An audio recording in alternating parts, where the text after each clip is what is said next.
Live from our 7 Tasmania studios, your nightly news with Joe Palmer begins now. Good evening, everyone.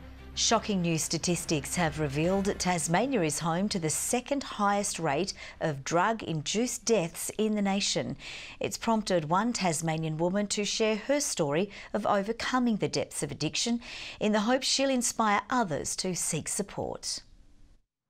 For a decade, Stacey was in the grips of drug addiction. That was until 2 years ago when she turned her life around and joined the Salvation Army Bridge program. How to find yourself, really, because being on drugs for so long, you lose your soul, you lose yourself. A holistic program, so it's about not only getting off the drug, but it's replacing the drug with positive actions and community support and study and work. And life experiences. Stacey hasn't looked back, and this Christmas she'll celebrate being clean for 2 years. She's a volunteer with the program and is today speaking out in the hope of helping others. Yeah, I want people to see that you can come through the other side.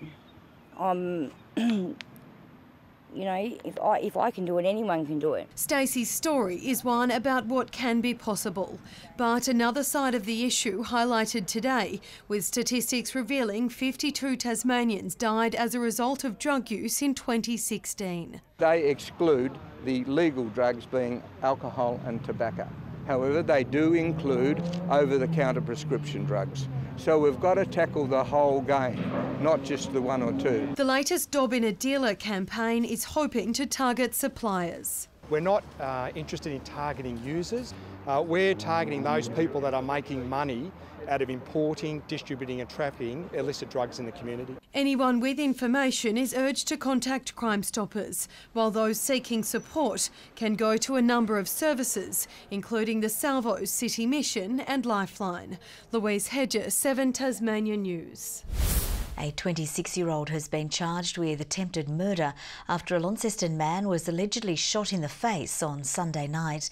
The Mowbray man will appear before the Launceston Magistrates Court this evening, while police continue to search for a second man they say was involved. Detectives say the 33-year-old alleged victim received injuries to his eye and temple area during the incident. He's since been released from hospital. Anyone with information is urged to contact Crime Stoppers. Negotiations are underway to break an impasse over an oil rig in Tasmanian waters. The Environment Protection Authority says it was denied access to conduct a hull inspection of the Ocean Monarch that's temporarily moored in the Derwent. Concerns had been raised it could be harbouring a devastating pest, the colonial sea squirt, from its time in Western Australia. How can it be that an oil rig is refusing to allow an inspection to see whether this invasive sea squirt's on board? And how can it be that the EPA didn't demand it before it came to Tasmania? It is an independent Environment Protection Authority, and as I said, I have every faith that they will deal with this appropriately. The EPA says it's now in talks with the company to negotiate a hull inspection. Insults have been traded by both sides of politics over the lack of neurology services in the state's north. Labor says lives are at risk, but the government says that's just scaremongering. It comes as a Launceston mother describes the heartache of finding care for her son. Checking out after a tough end to the year. Elise Archer stacks shelves, announcing help for small businesses to lower greenhouse emissions. But health remains the headache that won't go away. Launceston's Eva Megan has struggled to find a regular neurologist for her son Mark. She's visited the 59-year-old epileptic in hospital nearly every day since October.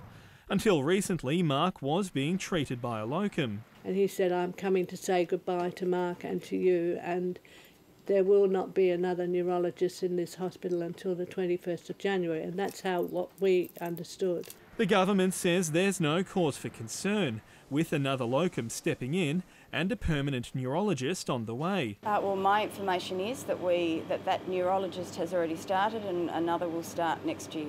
Not good enough, say Labor. The amount of locums that we've had coming through have meant an inconsistent level of care, with patients not knowing day to day whether or not they're going to have the same neurologist treating them. But she's had to defend her own record for not recruiting more specialists. At the stage when I was Minister, which was nearly 5 years ago, we had enough work for one neurologist. That workload has grown. Eva just wants to know what will happen to her son. Some continuity, you know, seeing people and sitting and talking to them. They all seem to be too busy, too flat out. Sean McComish, 7 Tasmania News.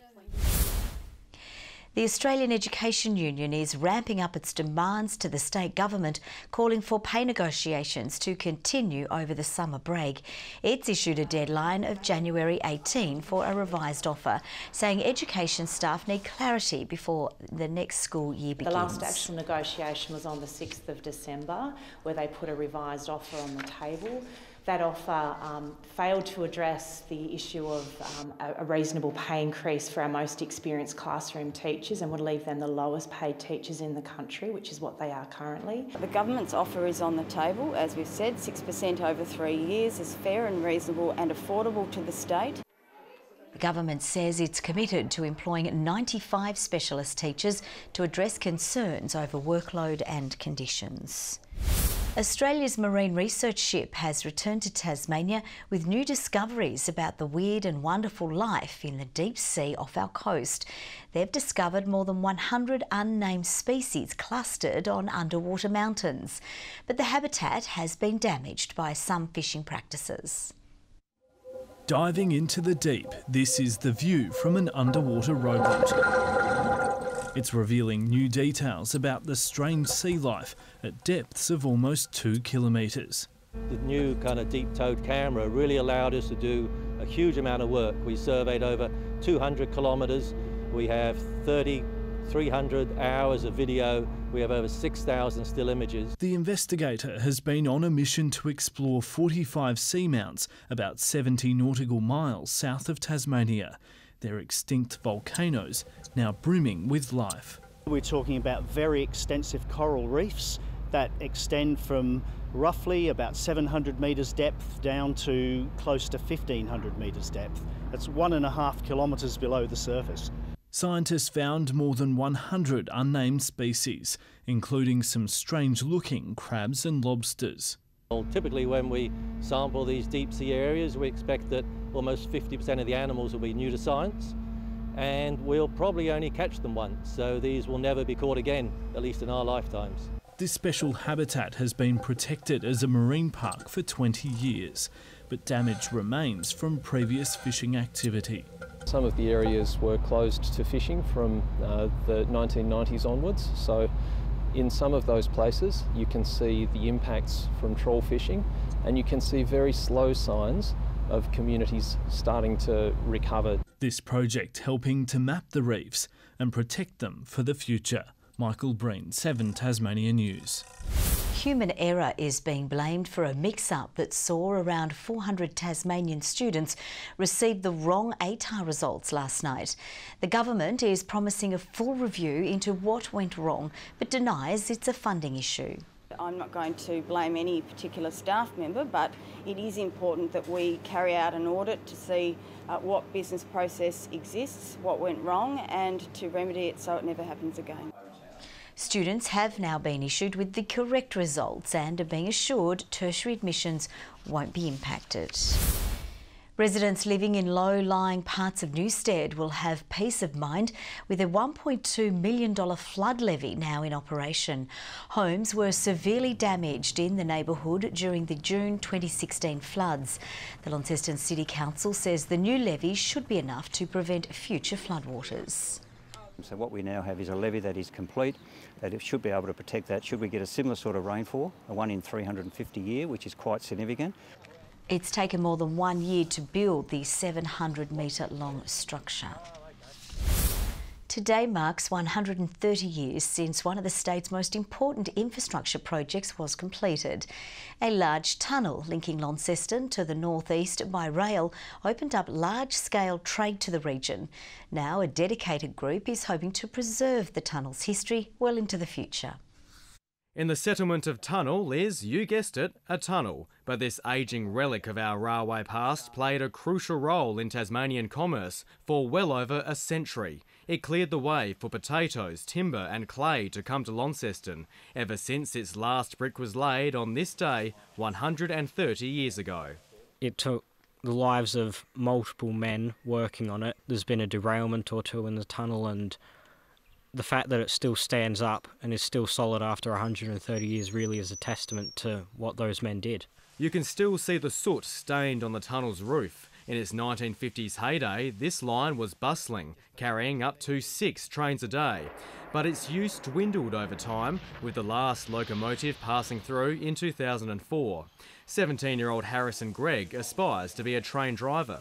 He would love to see the historic railway running again. No one really knows what the magic of trains are. It's something that everyone in the railway community seems to share. The tunnel holds a few secrets. Natural springs deep inside nearly floods the track all year round, and the floor once had to be lowered to allow bigger containers through. One of the relics in this tunnel are these refuges, gaps cut out of the wall where maintenance workers used to jump out of the way of oncoming trains. Workplace safety, much like our reliance on trains, has since changed, but the heritage rail community sees the celebration and preservation of our locomotive past as essential.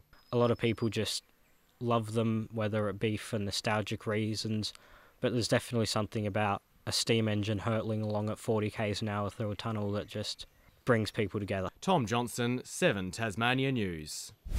Support services are reporting a peak in demand from people struggling this Christmas. Today, volunteers at Uniting cooked up a special lunch for vulnerable Tasmanians. Food hampers and vouchers are also being distributed to make sure there's food on the table. We have had a huge influx of people coming in at the last minute, so we were expecting about 300 people to be coming in for Christmas help this year. But we've had a lot of people come in at the last minute that are in crisis. Uniting says rental prices, insecure employment and family breakdowns are some of the main troubles being reported this Christmas. Hobart Hurricanes international Tamar Mills has assured fans they haven't seen the best of him yet following a disappointing performance with the ball last BBL season, while fellow import Jofra Archer also returned to Hobart with unfinished business. He came in as one of the most hyped players on the Canes list last Big Bash season, but following a bad run with the ball, missed out on selection in both the semi and grand final. There's a big difference between being fit to play and then being really match ready, and obviously looking back I wasn't as match ready as what I wanted to be. I was kind of trying to wing it on the fly a bit. Injury plagued for most of 2017, Mills has had a far less interrupted preparation this time around and says he's ready to make amends. Since then I've played pretty much the whole of the England T20 tournament, and then I've played the Afghan League and the T10 League since then as well. So I come here in good health. You guys here definitely didn't see the best of me last year, and let's put that right this year. He's not the only international hoping to atone, with last year's final loss to the Strikers still burning in Jofra Archer's memory. The first set of highlights I saw on TV when I got here was the final. The 23-year-old's life changed drastically thanks to a huge BBL 7 campaign picked up in the Indian Premier League for over $1 million. And with a spot in England's national team on the cards as early as next year, thanks to a recent change in eligibility criteria, the electric all-rounder could be lining up against the Aussies in a future Ashes campaign, providing he can do more of this during the summer. Test cricket's the reason why I started playing cricket as well. Like T20 is really nice, but for me I reckon Test cricket's still the pinnacle, and I reckon it'll be really, really exciting. The Canes season begins on Saturday night against the Brisbane Heat. Meantime, Hobart's Rest Point Casino has jumped back on board the Cane train, offering a live side experience for the side's away games. And Launceston fans won't miss out this time around, with the country club and casino also getting involved. Any of those who came to the grand final of the Big Bash last year, but that we hosted on the lawns down there, that's the type of vibe that we want to create for Hurricane supporters over the next season. The live side opens at 7 p.m. this Saturday night in Rest Point's Onyx Bar and the Country Club's Casino Bar. It's all systems go for harness racing in the state, with the newly branded Tasmanian Trotting Club preparing for its biggest racing season to date, which will see more prize money than ever before offered to drivers and trainers. There is interest on the mainland to send more horses here to Tasmania to upgrade this great industry of trotting and pacing. The biggest event on the trotting calendar begins on March 16 with the Tasmanian Pacing Cup, featuring some of the best drivers and horses from around the country. Good evening. Partly cloudy today after a few showers fell last night. In fact, 22 millimetres at Narcissus River was the top fall. No decent falls today though. Hobart 23 degrees, Launceston 22, Burnie 18 and Devonport 21. Ouse reached 25, Grove and Campania 23 today, Strawn 21, King Island 20. Most of the other centres recorded 19, Liaweenie a high of 16. The heaviest cloud cover was over the north and west today, while a layer of high and mid-level cloud advected over the area during the day. Extensive areas of cloud over parts of South Australia and Victoria moving towards us, linked to a trough over the Bight. More cloud moved onshore over Western Australia. Tomorrow, a large high over the Indian Ocean spreads its influence over the Bight and Central Australia. A series of troughs and lows remain over the east and north. A cold front will cross Tasmania in the morning. So that'll mean the northeasterlies will tend southwest to southeast at 15 to 25 knots during the morning. Winds lighter and more variable over the central north. Hobart tomorrow a showery day, 18 the top, 18 also for Cygnet. Showers clearing from your Norfolk, 19 the high. Launceston showers 23, 21 the top for Devonport with a few showers, same for Campbelltown with a top of 20. Showers for Burnie, 21 the maximum, 19 the top for Strawn. Smithton doesn't miss out, a top of 22. And for the east, St Helens a showery day, 20, 19 the high for Swansea and Fingal, with showers basically statewide, isn't it? UV as high as 12 though, and that's extreme. On Friday, a few showers, lighter over the south, a possible thunderstorm in the north, a shower over the north and southwest on Saturday with the possibility of light showers elsewhere. And on Sunday, finer mostly sunny apart from a light shower over the west, then fine, warm and partly cloudy weather right through to Boxing Day and beyond. Further north tomorrow and sunny weather for Perth, Adelaide, Brisbane and Alice Springs, showers and possible storms for Canberra and Sydney. Still a fair bit of cloud about. Hobart 21 at the moment, Launceston 17 along with Devonport. Joe, I'm a very happy man this evening. I've completed my Christmas shopping and I'll tell you a secret if you keep it to yourself.